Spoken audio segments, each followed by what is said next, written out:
Good afternoon, everyone, and welcome to a live session with Lamudi Philippines webinar series, Strategizing Real Estate and Industry Response to COVID-19.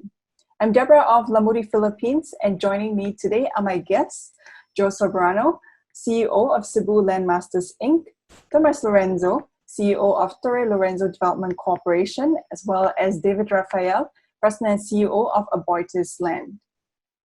Welcome, gentlemen, on board, and thanks for joining us today. Thanks for inviting.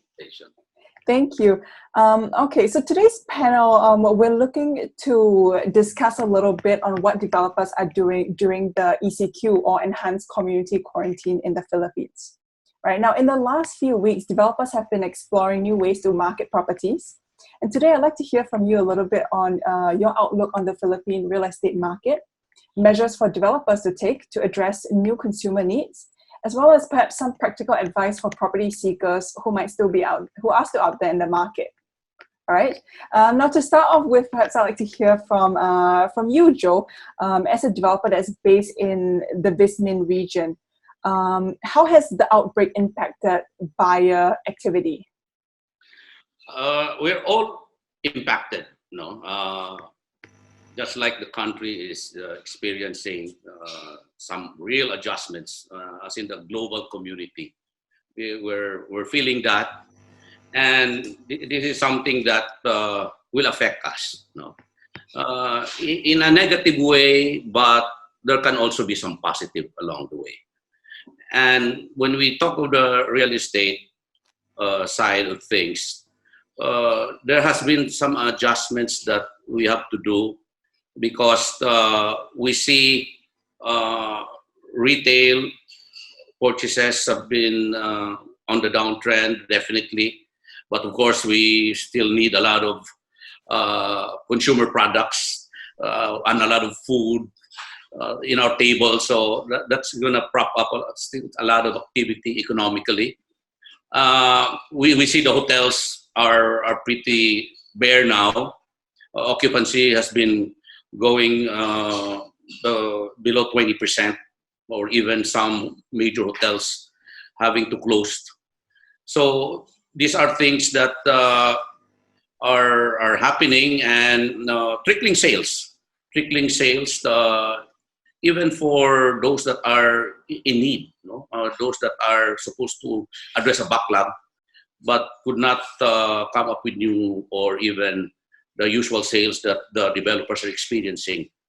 So these are difficult times, but we see also some opportunity for us to gathering together, as a team, because we have to strategize very, very well on how to move forward. Like these things on communicating, on still being able to address your market, on being able to pull up a cohesive team, and still doing things in their homes.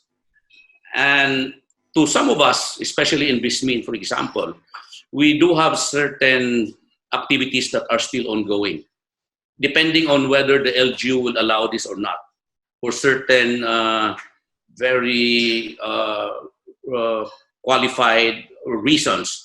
That's why there's some construction activities that are still happening in some areas. Now, we're lucky to have that, but we still make sure that we adhere to the best standards in terms of prevention and addressing that these people are not getting infected. And on the site, we'll have not only their safety officers, but even nurses, and that they are staying not just on the, if it's not on the project site, bunk houses close to the site and very secured. So all those things have to be done very well. And we as developers would like to see that things will come and process itself. This is not going to last forever, we know that. So that's why when things will start to normalize, we have to gradually make sure that we're ready for addressing that market that will come in. It's not going to be a surge but we would like to believe, no matter how it will phased in, we as developers should be ready for it, and the team that we have should be ready for it. There will be some adjustments, some difficult ones, but we should be able to address that. Right. Thank you for sharing that, Joe. Now, maybe moving to Thomas for a little bit. Thomas, if you could tell us a little bit more on behalf of Torre Lorenzo, how has this outbreak impacted first your team as well as the property seekers on buyer activity? Yeah, thank you, Deborah, for that. First of all, our teams are still operating from at home. We've been able to actually get a lot done with this work from home setup, so that as soon as the lockdown, the quarantine is lifted, we'll be able to hit the ground running. For our provincial projects, work pretty much continued until about maybe a week or two ago. So a lot of work got done. There are, of course, some work that we have to continue, especially if it has to do with power or water or other systems that really have to be done. So we've gotten some permission to do that, and these are, in very remote areas. So we have tried also to make sure that we follow all the requirements that are given to us, the restrictions given to us by the government. And in terms of the market, really as a, I look at it historically, and when this happened, I wrote down all the things that happened to me in the real estate business in the last 23 years. So when I first got into the real estate business, that was in 1995. Our first big project was in 1997. And right after I started that project, the Asian financial crisis hit. And I thought that was the end of the world. But we stuck it out. We continued to grow the business. And then after that, we were hit by, things like the 2003 SARS outbreak, the 2009 world financial meltdown. Up to recently, even in our Davao projects, we were hit by earthquakes. And we weathered that. And then just last January, we were hit by volcanic eruptions of Taal volcano in our projects in Batangas. But yet, we weathered all of these and continued on. At this point, so COVID for me is just another challenge that we're given. Sometimes I think it's a pause. It's the pause button given to us so that we can really take stock and catch up with all the work that has been pending, especially in terms of designing, because as you know, real estate is a very, very long-term business. Your view has to be 5, 10, 15 years down the road. So what we decide to do today, we won't see it until 5 years from now. 5 years from now, the world may be a totally different place. It will be a totally different place.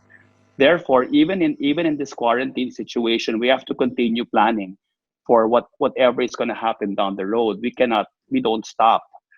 In terms of our buyers, they're quite, they appreciate the fact that early on we really boosted our online and social media presence, and especially our call centers, to beef that up so that anyone who's in lockdown can find out about the project or find out about their about the company.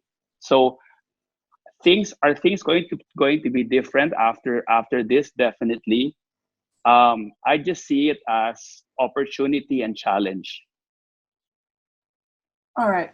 That's interesting, Thomas. You mentioned a little bit once things kind of blow over, you're hoping to get back to normal a little bit. As we've been observing, actually, the industry is getting quite creative about closing deals and working with their clientele at this segment. My next question I'd actually like to direct to Dave. With Aboitis at the moment, Dave, I understand that Aboitis has been quite creative with moving on to contactless payment systems or digital forms of which a property seeker can make a purchase online. Dave, could you tell us a little bit more about that? Okay, I think that in terms of the buying process, the basic buying process of the real estate buyer, I think it remains the same in that, number one, he will shop around. Number two, he will shortlist. Number three, he will do a deep dive of the different products, the location, the price, and all that. Number four, he will reach out to a particular salesperson, a real live person, so that he can get more details and negotiate. And number four, he will close the sale through the submission of documents and payments. So I think the basic process has remained the same, but it's just the medium where that process is implemented is different. So like, for example, shopping around, right? So whereas before, how would a person shop around for the different options? Maybe he'll get leaflets from the different sellers that he will bump into the malls, or he will see billboards. But now, because of this environment, he gets all that information online. All that information. He can look at all of the different developers, secondary market, and all that. Get all that data. He can do his deep dive again online. There are virtual tours. We've got virtual tours so that they can see all the details of the specific product. Once he's narrowed down his options, he will probably want to reach out to talk to a specific person, a property specialist. So again, they will dial or they will arrange to have a Zoom or whatever Facebook meeting so that all questions will be answered, all objections will be addressed. And then once he's convinced and he's made his choice and he's ready to make a payment, we've got several platforms that are available to accept this payment online. We've got Acquire, wherein he can pay using his credit card. We've got the automatic debit facilities where we can just directly debit his bank account. And once that's done, again, the reservation agreements, whatever documents are required, can all be done online. You can send him the reservation agreement and he can sign it through e-signature. So it's really the same process that you would follow, before, but it's just now it's all done online. And fortunately, in the case of AboitizLand, we had invested in the different tools, in the different platforms that enable us to do this online. All right, thanks, Dave. So am I right to say that if I was a property seeker now purchasing a unit from AboitizLand, I'm able to take care of my end-to-end process via a platform developed by you? Oh, yes. And in fact, we have, of course, our sales during this lockdown period is lower than what we did normally. But the fact that we're doing 50-60% of the volume that we were doing before the lockdown shows that it's very possible. Okay, so you guys are at 50 to 60%, you say, okay. Thomas, I'm curious about your thoughts on this because you mentioned just a while ago that you're active on social media. Now that covers the property search phase. Do you find it necessary to move the later stages of a property seeker's journey online now too? Yeah, well, for me, Deborah, it's true what David said about the platform and everything going digital. So we have the same thing. Our buyers really pay online. We talk to them online. The agents talk to them online. We have our call center, help desk, all of that. But just as what David said, it's really the basic process is still there. In fact, the four things, I have a list of four things that people look for when they buy a property. I mean, this is just from experience. One is location, two is track record, three is quality, and four is value for money. In terms of location, that even in a quarantine situation, people virtually go to places. They look at Google Maps, they look at Google Earth, they look at even your Lamudi site has that. It will show where the property is. So that really saves people time. And the second is track record. They look for someone, a developer who has finished projects, who has already a track record of finishing that kind of project. For example, we mostly do university residences. Therefore, anyone with a child going to university will look us up because we already have the track record. And they will say, okay, what's up and coming, what is ready for occupancy, depending on the age of the child. And next is value for money. And that way, they can look online and compare amenities, size of units, finishes.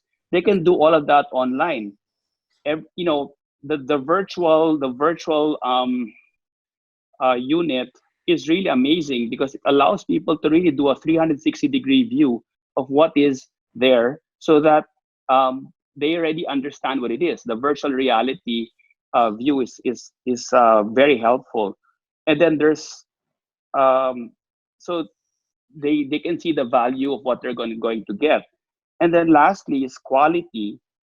And quality is really, it's not just what is turned over, but rather the entire package. How is the building maintained? How is the building management run? Are the dues too low, too high? These things people look for because they want to make sure that their investment lasts long, very long. The typical condominium building, after 5 years, the quality goes down.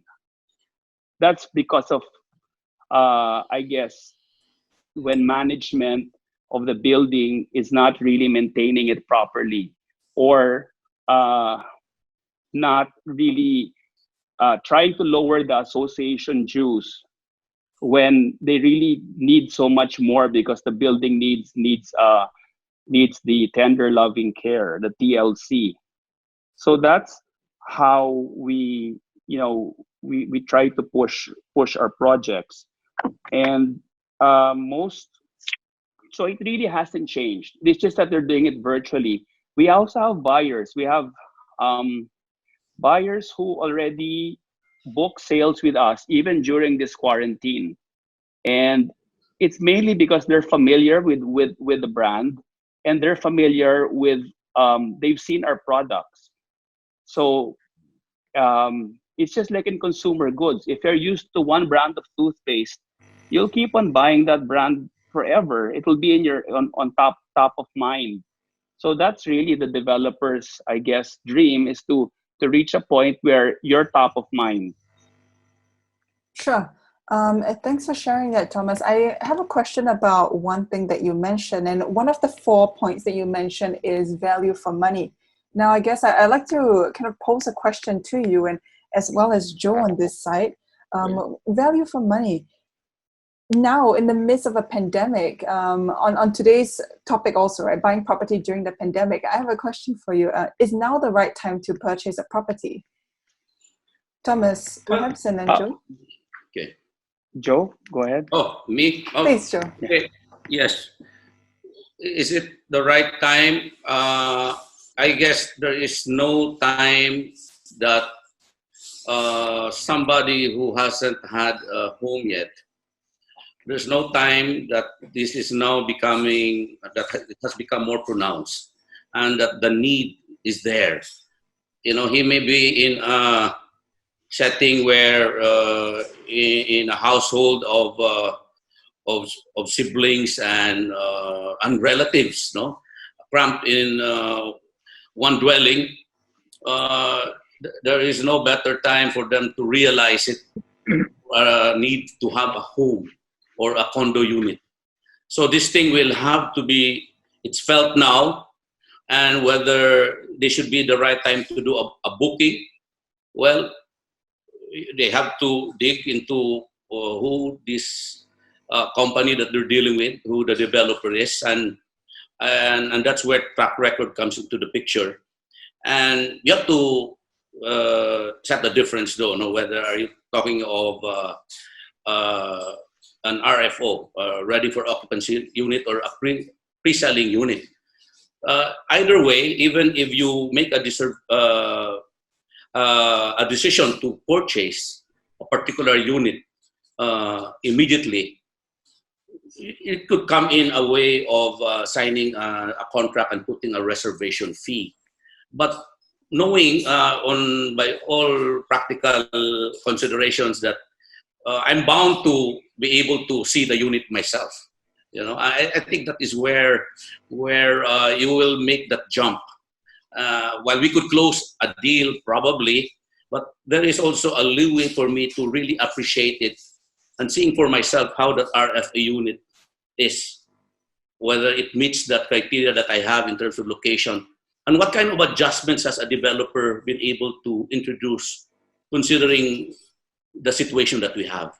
Has it provided enough open space? No? How is its property management set up? No? He can now ask questions in the midst of this crisis. How was the property management of that developer able to render that service, or making sure that you are safe and all that? And how was the interaction with the community? You know, these are things that a prospective buyer would be able to appreciate, and that's value for money. Being able to see and feel for yourself, vis-a-vis, of course, how much is that particular product in relation to how it is from competition, for example, or is that particular product that I want in that location that I like, giving me that value, which something that I could afford in a way because of the package that was also presented.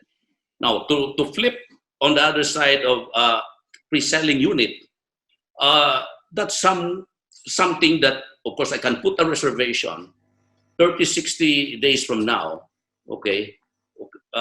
Okay, there's a means for me to put in the post-dated checks.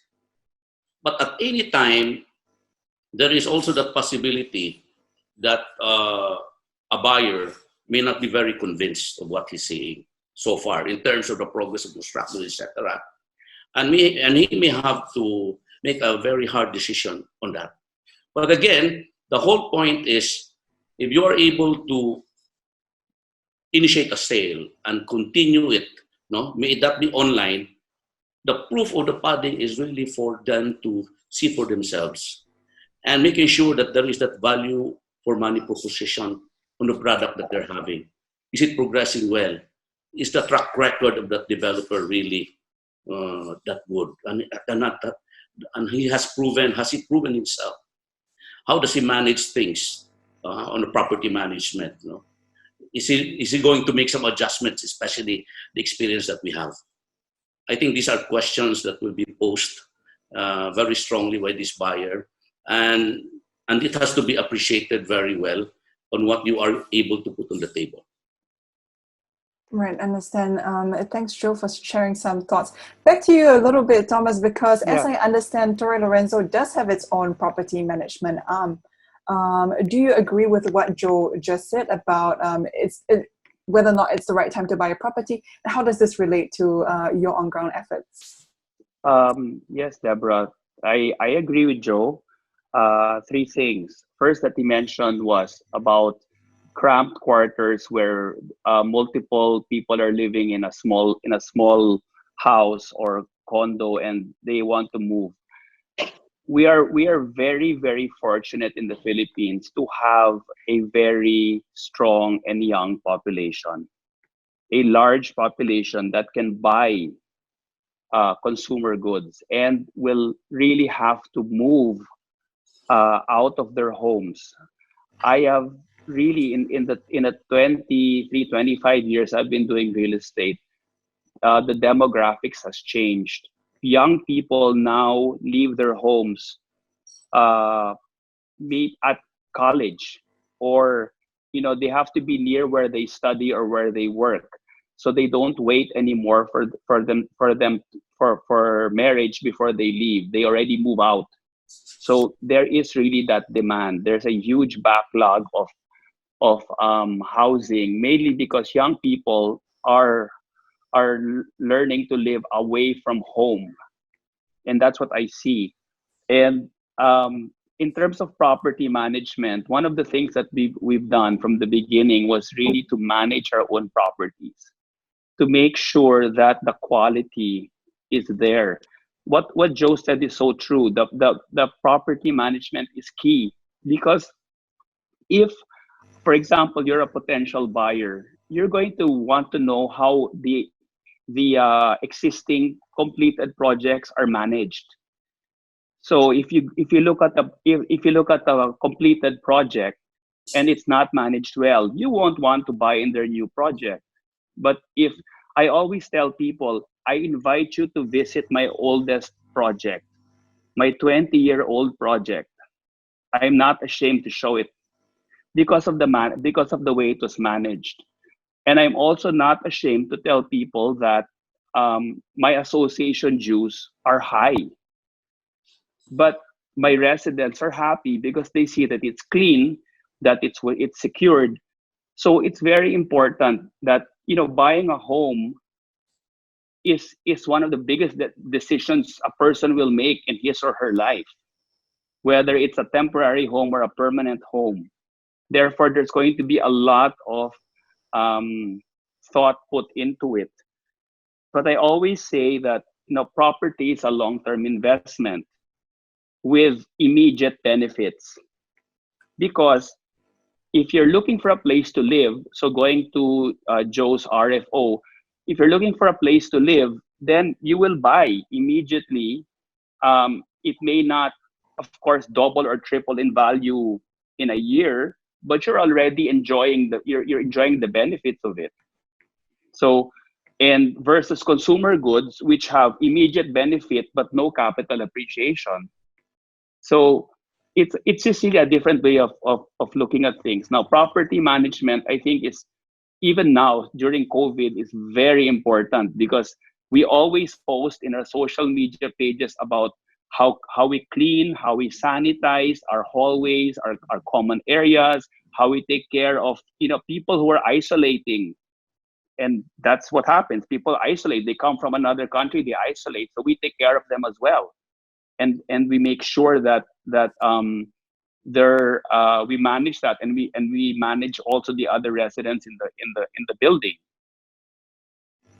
Sure. Thank you, Thomas. Now, it seems like the common consensus is if you're looking to buy a home, then as long as the tools are available, there should be nothing stopping you. Now, I have a question for David, who just mentioned that AboitizLand has developed that contactless end-to-end purchase system for property seekers. And now, Dave, I'm curious to get your thoughts on this. During this COVID-19 pandemic, as a property seeker in the Philippines, what help would I possibly need from developers like yourself or the government in this situation? Well, first of all, the question is, what help does a buyer need, right? Sure.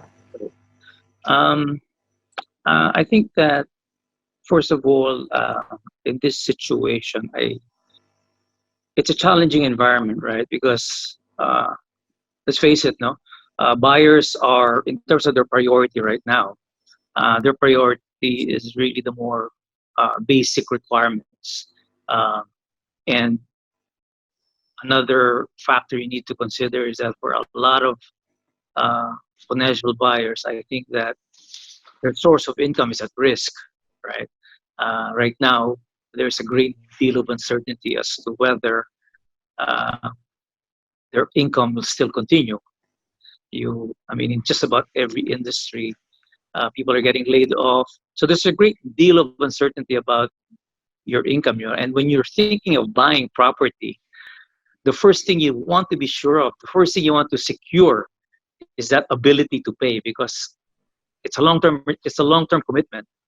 Buying property is a long-term commitment. So unless you have that confidence that that resource is going to be there for the long term, it's going to be understandable if there's going to be some hesitancy to make that commitment, right? So bearing that in mind, no, as a developer, I think that you really have to be sensitive to that situation. Of course, the basics should be there, no? The location, value for money, property management, as Joe and Thomas all mentioned. But I think all the more in this situation, there has to be a very keen sense of customer need, the customer situation, right? And as I said, the customer right now is facing this challenge in terms of their income, right?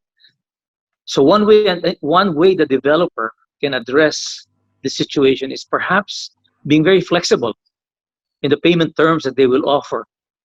Whereas before you've got your standard 10% down payment, so forth and so on, monthly amortization, 24 months, take out. I think it's as a developer, you need to come up with more creative payment schemes to accommodate the situation of buyers that are in the situation where there is that uncertainty, right? Sure. Dave, you mentioned creative payment systems. Correct. No, creative payment schemes. Creative payment schemes. Sorry. Correct. Guide me through a little bit. What has Aboitiz been doing? Okay. So, like for example, the normal what's normally done is there's a required down payment, and then after that the balance. You have to have a certain percentage of down payment over 24, 36 months, after which you go to the bank and take it out and all that. So I think what Aboitiz done, so you have this challenge of maybe the buyer will tell you, Dave, I might not have that down payment that you require, right? Because I got laid off, or there's some uncertainty in my income. So we work with the client and find out, okay, how can we work this out so that your down payment can be stretched? We can stretch it, or maybe we can give you an incentive where we perhaps hello. Sure. Yeah, sorry. We can give you an incentive whereby we can give you some kind of a discount on that down payment so that it will be more affordable to you.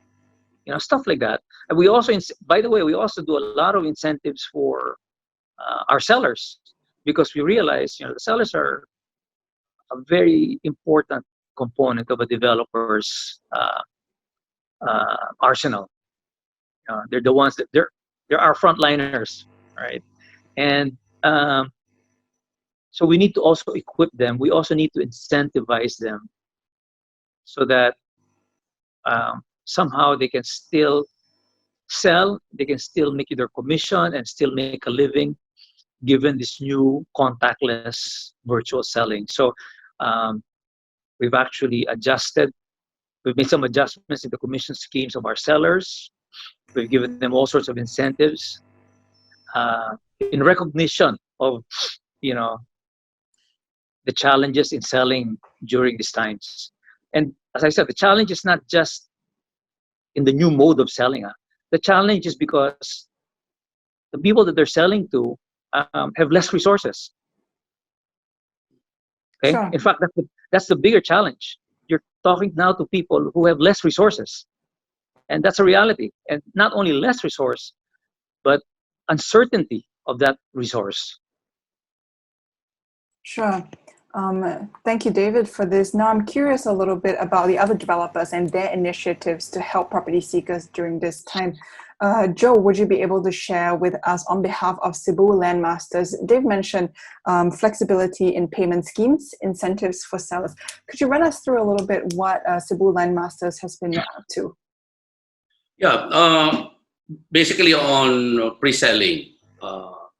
Right now, our sales team and brokers or agents, they have lined up a lot of these prospects. This is the time to connect with them because whereas before, during normal times, it's going to be difficult to look for them. It's easy to connect, right? Online, telephone, for sure they're at their homes.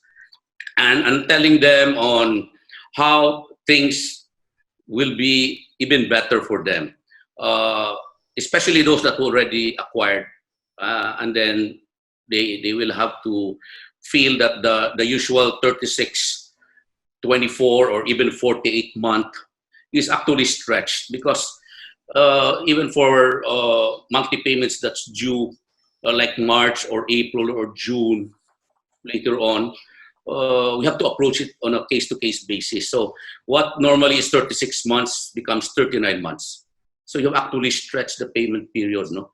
And on those additional 3 months, that becomes, of course, there's no penalty to it because it's the pre-selling period. So there are ways of making it easier and also to relate to our buyers that these are, of course, not the usual times, but this is also the best opportunity for us to acquire. No, what we can assure them probably as a developer is that prices is not going to change. No, and even for us, we may have to review what kind of price points we're talking about because in the next few months we see that a lot of these prices of construction materials is going to soften because there's a lot of the inventory that's not being acquired. So there's a possible adjustments, a review of the pricing is also important. And of course, the buyers need that kind of assurances, and confidence that what we're having right now is really temporary in nature. Maybe I've not heard too much of the layoff that's happening or even those OFW that have been recalled. We feel very confidently that to these developed countries outside, when things begin to normalize, they will have to be brought back again. Especially on those economies that will have to be, or companies who may need to cut costs. They need to cut costs. So what do? They will do a lot of outsourcing. So these are going to be very assuring ways for these buyers. Well, temporarily, you may have less that you're having now for one reason or another because of the crisis that we're facing, but you're not being pressed. But when things normalize, you can now go back into your usual payment. And developers should have an open eyes to that. We approach that on a case-to-case basis. But there are those that's not even asking for it. And only because they have the confidence and for the reason that when your product is completed, they want to make sure that they move in earlier than later. So for so long, because it's not unusual that you have a delay in construction, for example, but you have to catch up with it and try to make sure that you still target the timetable that you have assured the market. And if that happens, the buyer themselves who wants to move in immediately wants to be sure that their end of the completion in terms of payments of their equity is made. And we also try to arrange very surely, as a developer, that their approvals of their bank financing or what pag-ibig loans are already pre-approved. So these are things that we have to make it easy on the buyers, incentivizing, as Dave was saying, to your sellers or your brokers, because there's no better avenue to convince them than now, especially for economic and mid-market house and lot packages or condo units. And this is the best time for the sellers, the brokers, to convince them, because right now these prospective buyers are weighing on their options. They're really egging on it, and they're one of those that are looking at their relative or their friend who are already having homes and really benefiting from it, and they have to do a lot of sacrifices.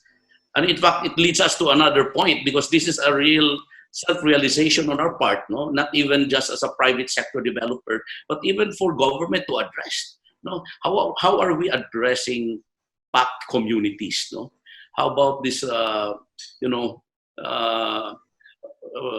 settlers, what we call illegal or these colonies that have sprouted? This we have to address: the socialized housing, the tenement housing on site. This is the time really to open our eyes, because we have a lot of learnings from what we're experiencing now. And I think all of these experiences that we're having will make us become better as we move forward, addressing a need of the buyers, making sure that we make things healthier and a lot better than where we came from. Sure, thank you for that, Joe. Moving on to Thomas. Thomas, tell us a little bit about Torre Lorenzo, about your initiatives. So, AboitizLand, we've covered. Cebu Landmasters, we've covered a bit more on stretched payment schedules, flexible payment schemes. Thomas, on to you. Tell us a bit more about your initiatives.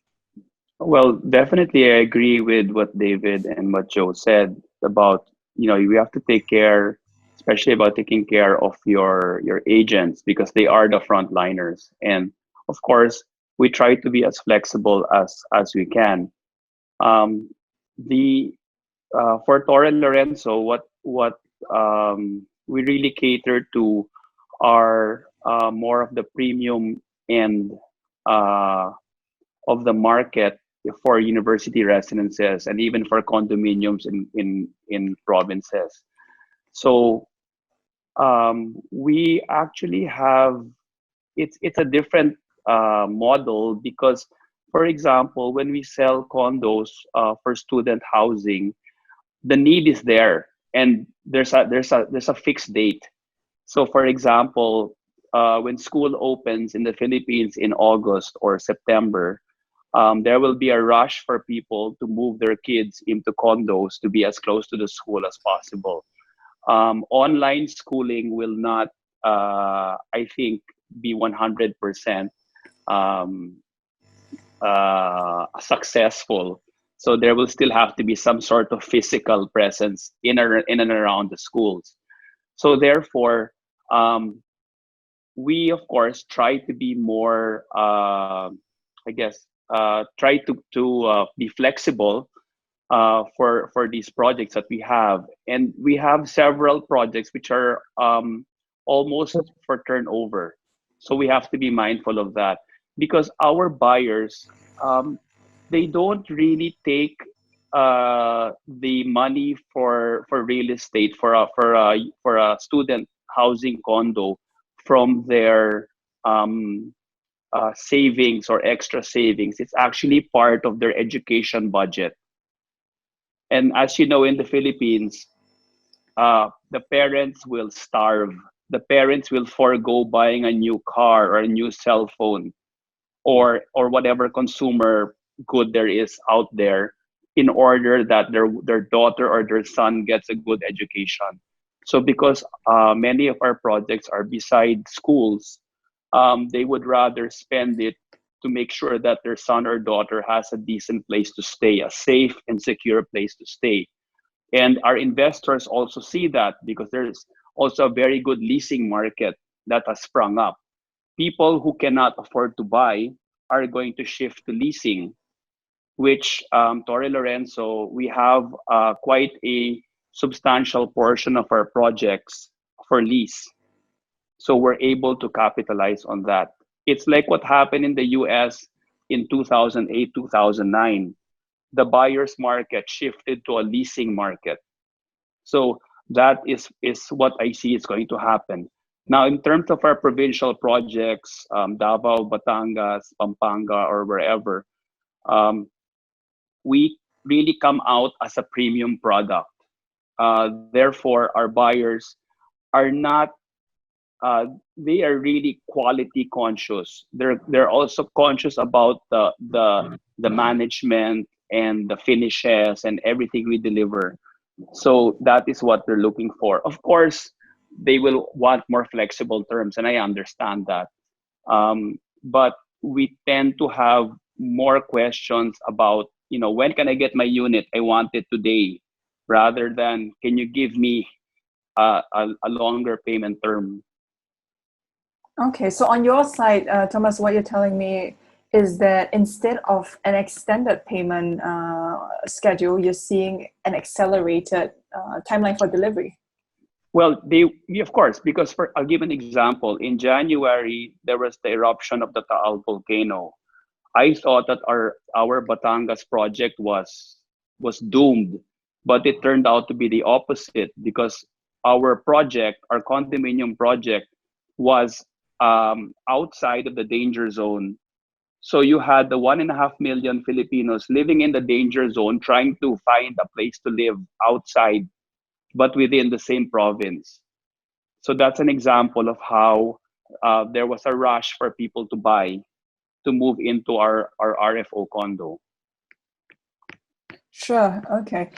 It sounds like to me at the moment we are able as developers to identify the needs of the property seekers and different ways in which we can address that, right? As we've heard from the three of you. Now, my question now to the panel, perhaps starting with Joel, is how can developers at this time during the pandemic band together to help property seekers at a time like this? There are several ways. The property seekers are really just awaiting, because if I look at the market as having to address a need, we need to really connect with them, and the best way is at this time where they feel the pinch, and that we have a lot of these sellers, brokers, and agents who have free time, and they can take a look at their prospects and inventory, and then connect with them. So if the question there, Deborah, is really on how we should be able to connect with these buyers. That's why we developers are in the market. We have our product lines.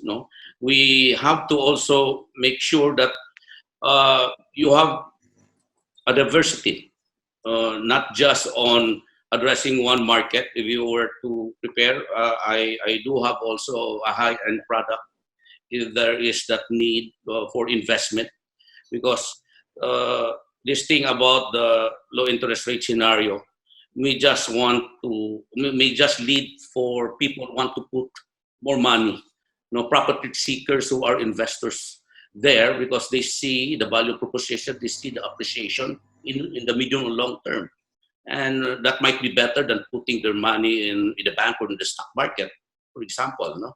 So there are various ways of doing that, and your product as well has to provide a lot of these paying schemes. It's not going to just be defined on one uniform way. There has to be, because it will have to depend on on the capacity of individuals. No? You cannot just delimit it by being so fixated on a particular payment scheme. The other is, of course, if you are a developer, don't wait for orders to come in before you build. I think you should be in a better position to address a market if you have a lot of these RFO units. No? If this house are not packages, for example, you don't wait to build before only after an order comes in. It's better to have all the units ready and for your market to pick up. No? And of course, as what Thomas has really emphasized very well about track record allocation, you have to make sure you have to have all of these elements, no? That will put the confidence in this market. And now, riding on a learning curve, this is the one real experience that we have to see. We have to see a lot of adjustments now in our plans. No? Even right now, even if you're in the middle of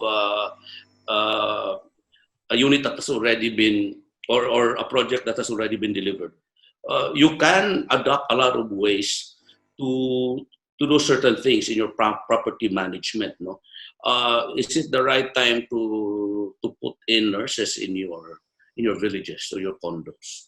For example, no? Can you culturize or put some kind of a way where people are more safety or sanitary conscious? No, we see that in Japan. I see their drivers wearing gloves, you know, and before we go to a restaurant, they leave their shoes only there. I can only imagine if all of our condo units, you have a shoe rack outside, and then even when you're entering your home, you're just with your socks on or things like that, no? Or all condo units or even housing units will have bidets in the comfort rooms, no? And talking about sanitation, high time, of course, we have to really do what our environmentalists have been saying. STPs, no? These are very important products. How do you process all of this waste and garbage collection? These are things that you need to emphasize now at this time. We need to be not just a very conscious community, but a very healthy community. And we should contribute, no? Developers should contribute. And I'm sure our buyers, the market that we are addressing, will embrace us for that. All right, thank you for that, Joe. David, what are your thoughts on Joe's comments? Well, you know, I think there is that overriding agreement on the importance of property management, no? But I think what I'd like to talk about though is although we haven't, it's still too soon for us to say that there is that trend, right? But my personal feeling is that this experience with COVID, with ECQ, with the lockdown, I think will have a permanent influence. Will really change now buyer preference. I think there's really going to be a shift in buyer preference. What do I mean? I think that now, whereas before, the default decision, particularly of maybe the younger people, the young professionals, the default decision was buy property near where I work. That was always the default decision, right? Because it's practical, it's near work. So therefore, they would look for a small condo in a high-rise area near a CBD. But after they have experienced this lockdown where they were, they were cooped up in a 22 square meter high-density condo, and they know that something like COVID can happen again. Maybe they're now going to start thinking, if I'm going to buy property, maybe that's not the default decision point I'm going to make. Maybe I can start looking for property that may not be right there where I work, even if it's a little further, but if it's going to afford me that comfort of more open space, lower density, so that, you know, should something like this happen again, you know, my living conditions are going to be more livable. And I think, you know, in the case of AboitizLand, for example, we really haven't done any high-rise, high-density developments. All of our developments are horizontal, either lots only or house and lots. And they're not they're not smack in the big city. They're a little bit further away in North Luzon. And I think I'm starting to see an appreciation of buyers looking for these types of developments. A little bit further from the CBD, an environment that is more, you know, that has more open space, that is more low density. So, you know, it's a trend. And even from the investor point of view, of course, you know, you've got, when you talk of real estate buyers, you've got the end users, you've got the investors. The investor mindset is when they buy real estate, their objective is to be able to get passive income.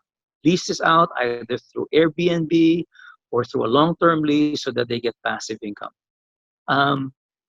Airbnb, for example, I think with this COVID experience, Airbnb is going to be very challenged. I can't see myself, for example, traveling and going on an Airbnb, not knowing the kind of the quality of the cleanliness of that unit, right? I'll probably go to a hotel, right? So I think that the demand for Airbnb units will be greatly affected. And most of these people buying these condo units, right? That's what they have in mind, so that they have their passive income. So even the investors who buy property for that purpose might start reconsidering. Instead, they'll say, okay, I want to invest in real estate. Maybe it's safer to just buy a lot, you know, a physical lot in a location that I know will appreciate in the future because of all the infrastructure, because of all the developments, because of the reputation with the developer. So if I'm going to invest in real estate, maybe I'm better off just investing in a piece of land that will appreciate and which I can sell 5-10 years from now. All right, interesting thoughts from David. Tomas, Torre Lorenzo is a developer of high-rise condominium units. What is your take on the matter, and what is your response to this? Definitely there's going to be a market. I agree with Dave that there's a market of people who want to go out. For example, we have projects outside of Metro Manila, Davao, Batangas, Pampanga, which are really, but these are medium rise buildings for overseas Filipinos coming home, or for people who want to move out of their homes, you know, the empty nesters. There are people who want to go and, you know, they want to drive and all that. So there's definitely a market for that, mainly because the country in the countryside is also getting more affluent. So that I see.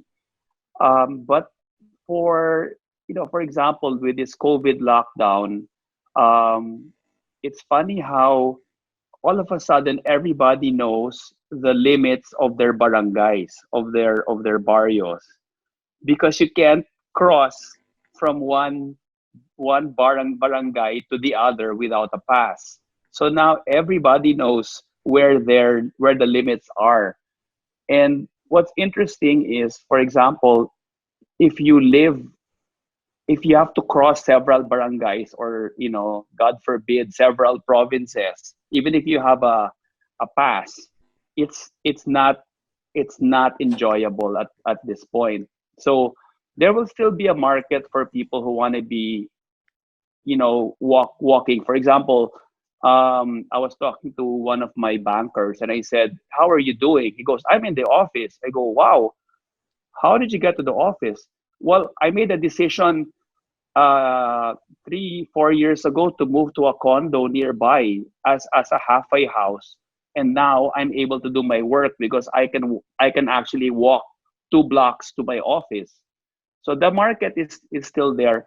I think there's a lot to go around. Like I said, you have 100 or so million Filipinos, 10 million Filipinos outside. Um, this is not the end of the of the world. It's actually more of a breather, and people are gonna make choices. Those who say they want to be living outside of Metro Manila and doing things online, because that's a whole new perspective that people have discovered, that they can actually live away and still work um, online and only go to work 2 or 3 days a week. There are people who want to all be where the action is, because they'll say, I'd rather be near a hospital, um, and the hospitals are in the city. So you have people like that. So we have some projects in the provinces, which I'm glad that Joe talked about the nurse in the subdivision. I mean, that's excellent, because I noticed that it's a selling point. Whenever we say, oh, our project is 5 minutes walk to a major hospital, so they go, oh, perfect. So when I'm nearby, so if an emergency happens, I can go there. It's still really what people what their aspirations are and what their needs are at that moment. The need of a 24-year-old and the need of a 24-year-old single person, and a 39-year-old married person, and a 67-year-old retiree are different. So I'm sure that developers always try to fill those needs. You won't have the same needs your entire life, but what's important is that you, as a property buyer, you understand what your needs are. So that for me would be the first thing that I would suggest to buyers, is really list down what your needs are. Take out a pen and paper. Don't take out your phone, because you're gonna get distracted by all the messages coming in. Just take out a pen and paper and write down exactly what you need and what you want, because what you need and what you want are totally different usually. And then where they intersect, then you encircle those, and those are your starting points. Right, very interesting perspective. Thank you, Thomas. Joe, what are your thoughts on the matter? Yeah, I think residential condo will continue to be in demand. There will be some plateau after things would normalize. Yeah. But it will have its share of the market wanting in. But you need now to appreciate on how they should be blended into a development. No? So I guess there's more leaning towards a mixed use type of development, where you can interface the workplace dimensions. No, that when from your condo unit, you either can just go straight to your place of work because you have an office building just beside it, and then you go down, there's a restaurant, or probably what you can do once a week with your family, or you can have a shopping, or a supermarket there, or even have a little hotel that could now accommodate functions which you can take advantage of, or you may have some visitors and they can just be billeted there. So that's the kind of transformation that rather than having standalones, no, you would rather have to confine them in an area where you can control it and make sure it addresses, of course, what we find very important, which is the health issue or consideration. Even if you go, say, a bit outside the center, having your villages or residential homes, because that's going to be the trend. You really have to disperse and make things very affordable, no? Rather than having to put we don't have the subdivisions or the villages inside the city. Well, the only exception probably are what we're seeing in Makati, or BGC. But in the provinces, you'll see that dispersing. But again, to provide that need, you want a community that will also have that mixed-use character. You would like to have a retail activity there, a small village where there's a 7-Eleven, you have your wash and dry, or even in the midst of your facilities, the features of your villages should have a nice recreational facility as well, no? Or a chapel, no? You don't have to go out and do your own reflecting, especially at this time.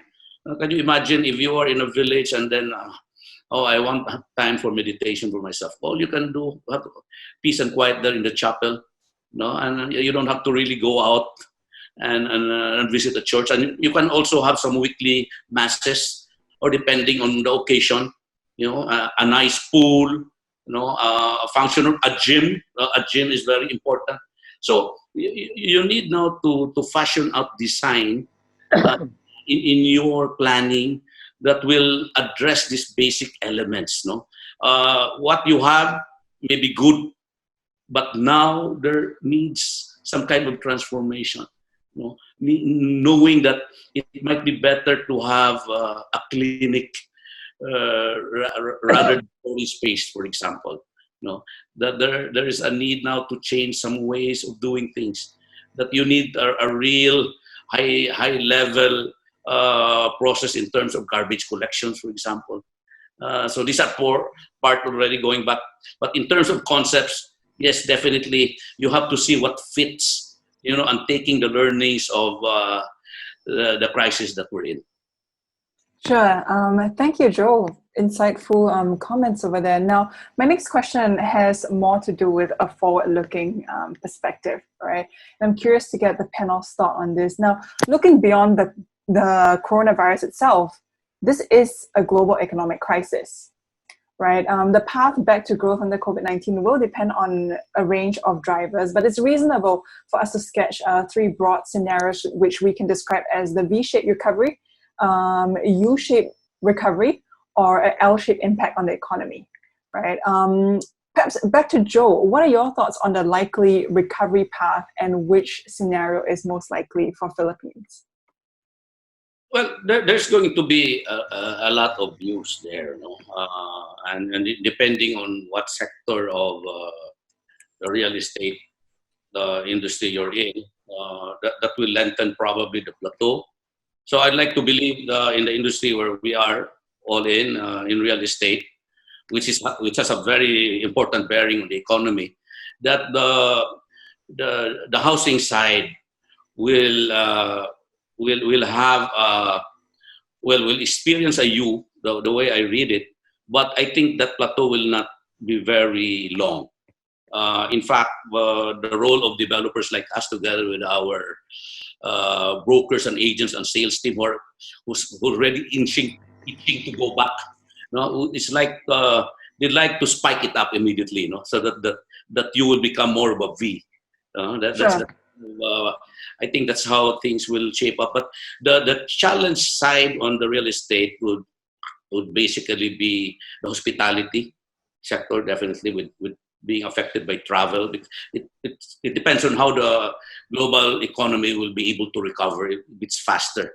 Now, we could see that there will be a lot of tourists coming in from countries that are not that affected. And you see also the safety that is being instituted here in the Philippines. Hopefully, you could invite again the traffic from the Chinese tourists, and then the Koreans, for example. They are one of those least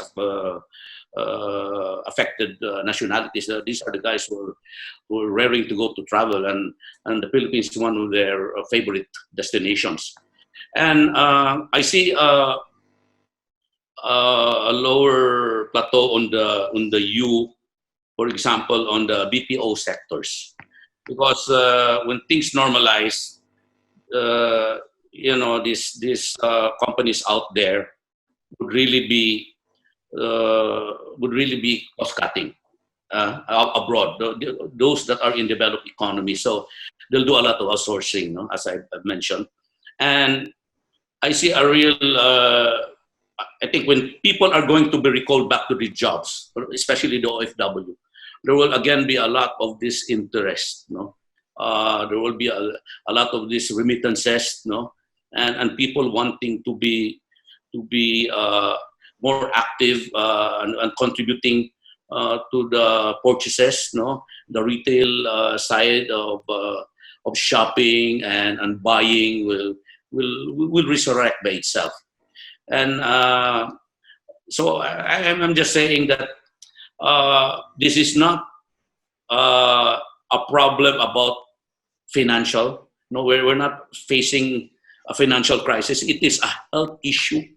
Our banks are solid. No, many of us developers are pretty liquid. No, and in fact, but of course we can be very cautious depending on how the pickup will be or the take up. But we are one in this effort to rebuild very fast our economy, and real estate should continue to be in the forefront of this, no? Especially in a developing economy like us. The Philippines has so much backlog to address. We should be one with government to help out. How do we really structure more positive development in our areas, you know? Even in metropolitan areas like Manila or Cebu, is it the right time to really make a hard push on tenement housing?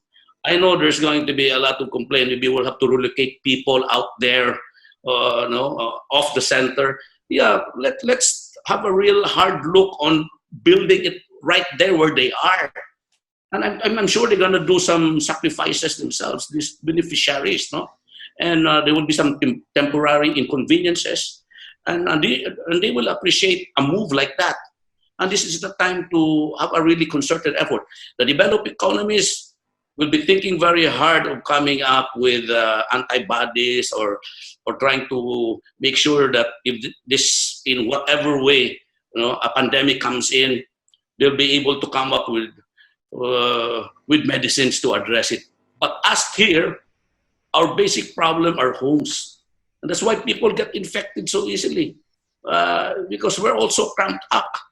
That's why Luzon was the first one, because it's one whole island, and especially they're all there, and it was so difficult for them to leave their places because things were so much uncontrolled. No, so we were a bit lucky here in Bismin, but again, things will be a lot better if we are more structured. Things will be a lot better if we would have homes for people, even those that we may not be able to afford. Then let's provide them all the assistance we can get. Give them the socialized housing that we are intended as developers to really deliver, no? Addressing really a need and really helping out government to do so. So we have all our part to play in doing a recovery, which may be a bit gradual in terms of anticipation, but we can hasten that recovery with all of us helping together. Sure. Thank you, Joe, for those comments. Dave, I'd like to get your thoughts on the matter, on the likely recovery path for the Philippines. Do you agree with what Joe says? If not, is it a V, U, or L for you? Okay, I think just as what Joe said, it will really depend on the sector that you're playing in. In the case of AboitizLand, we're playing in 3 different sectors. Now we're in the industrial, residential, and commercial. So first, let me talk about industrial, right? We're quite bullish about industrial. Maybe it's not a V, but also a U. And the reason why we're bullish is that I think one of the effects, one of the fruits of this the whole COVID crisis is that a lot of the global manufacturing firms realized they committed one very basic mistake in their supply chain, and that was it was all in one basket. They were all concentrated in China, and so when this thing hit them, it really hit them hard. And I think the lesson they've learned there is that they need to disperse their manufacturing supply chain. And you're seeing that, right? The Prime Minister of Japan just announced that the Japanese government is going to spend 2.2 billion US dollars to bring back all the Japanese manufacturers in China, right? So, and it's not just the Japanese companies, German companies, US companies. So we think that, we're not saying that they will all go back, they will come to Manila. No, they'll go to Vietnam, they go to Thailand, it's a lot of competition. But I am confident that because of the good English-speaking capabilities of the Philippines, our fairly competitive labor wages, we've got very well-educated, we've got a lot of schools that produce very qualified workers. I think that we're going to benefit a lot from that trend. So we're quite bullish about our industrial business. We've got our Lima Industrial Park in Calabar Zone, and we've got another 2 industrial parks in Cebu, one by Mactan and the other one in Balamban. And we're gearing up to expand capacity in these 2 industrial zones in anticipation of this new demand that we're going to get from this trend. In terms of the residential, I think I also believe that the fundamentals of the residential market is still very sound. This COVID is, I think, a decline, a speed bump. But I think in time that it's going to normalize. And we cannot deny the fact that given the housing backlog here in the Philippines, given that we have a fairly young population, the demand for housing, will always be there. It's not going to go away. So I'm fairly confident about that in terms of residential. What kind of residential? Well, all sorts. I mean, high-rise residentials will continue, but as I said earlier, I think now, and this is a good opportunity for AboitizLand, I think now we're going to see a renewed interest in low-density master plan communities that are not necessarily within the CBDs. That's the opportunity you see. For commercial, I think we have a couple of commercial formats. We've got our outlet malls in Lima, in Batangas, and in Cebu. It's really not a mall because it's an open kind of retail setting. It's not multi-level. We don't have cinemas, so it's basically an open air type retail format, which I think, given the COVID situation, will work pretty well. So we're optimistic that this will be the more preferred shopping environment, at least in the short term. We do have plans to also get into the BPO space. Just like Joe, we have a strong belief that the outsourcing will remain. It's the competitive argument for outsourcing is so compelling, because all of these companies abroad just cannot, no matter what, they cannot compare, they cannot match the outsourcing cost and capabilities of doing it overseas. So it's going to be there, and all the more now because most of these companies are going to be cutting down on their costs. So we're also bullish on that BPO remaining, and of course, even the POGOs. Maybe right now, because of all of the political, all that, there's some kind of, there's some kind of problem with the POGOs. But I think China is already okay with the virus. These guys can now travel. I'm confident that we'll see another wave of these Chinese players. Chinese companies putting up POGO operations in the Philippines. I'm confident about that. That's not going to stop. Okay, thanks. Thank you, Dave. Tomas, let's hear your thoughts on the matter on recovery outlook for the Philippines. Um, well, I'm praying for a V, but I'm prepared for a W. Explain a little bit more. What do you mean by a Okay, W? because the V, well, of course, we know what the V is. It bottoms out pretty quickly and zooms up back up. Um, Mainly because we're not sure when the cure is going to come out. When the things will only normalize once that vaccine is out. Until then, people will try to make life as normal as possible. So as soon as the cure is found, then there'll be a rapid, um, I guess, recovery. And like I said, uh, my first high rise project was 23 years ago.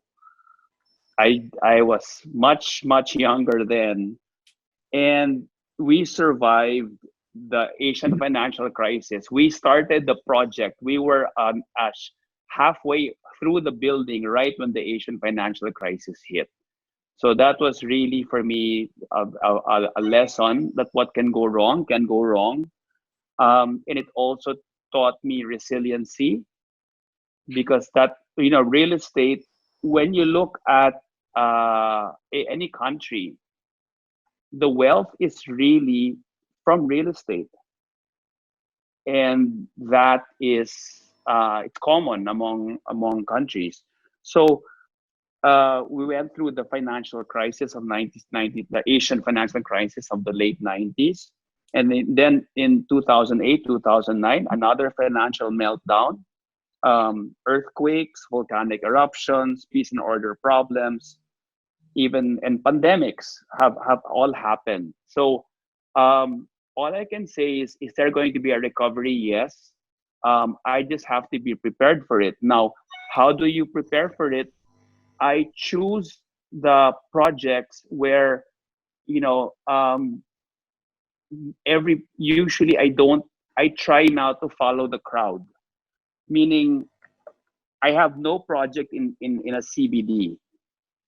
I don't, mainly because I think that I can add so much more value to secondary locations or locations outside of not just CBDs, but outside of Metro Manila. And because of the growth that I see, I really look at the market. I talk to the market.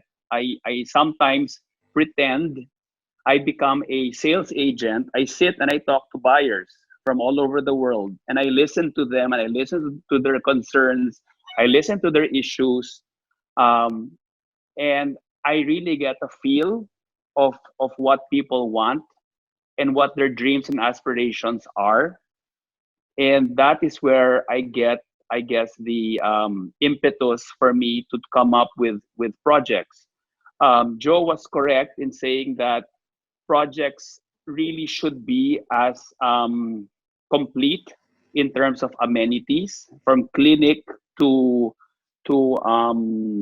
playground to whatever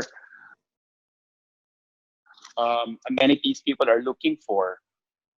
So I'm I do that. In fact, our projects now are really mixed use. So outside of Metro Manila, they're either large townships or mini townships that come complete with hotel, condo, amenities, commercial, because that's what people are going to look for.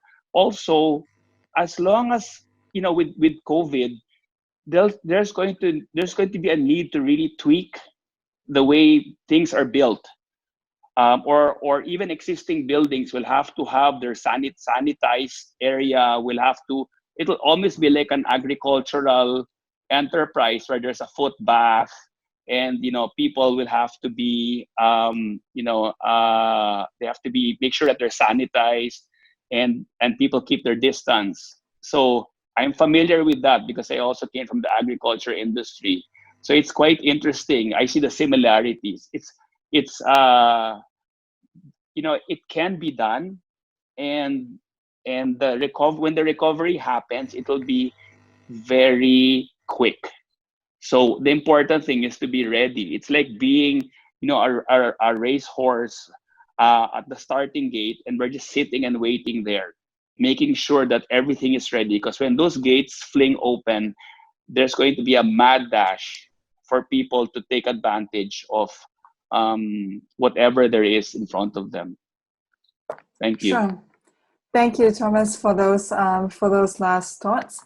And then brings us to the end of our panel today. Once again, this is Deborah of Lamudi Philippines with 3 guests on the panel today. We have David Rafael, CEO at AboitizLand. We have Tomas Lorenzo, CEO at Torre Lorenzo Development Corporation, as well as Jose Soberano, CEO at Cebu Landmasters, Inc. Now, today's panel was about strategizing real estate marketing and industry response to COVID-19. Thank you, my lovely guests, for your insights. Deborah, Thank you. Thank you. Thank you, Thank you very much. Thank you, Deborah. Thank you. Now, for our viewers, please leave us a comment if there's anything you'd like to know from our panelists today, and we'll be doing our rounds later on. Thank you and have a good afternoon.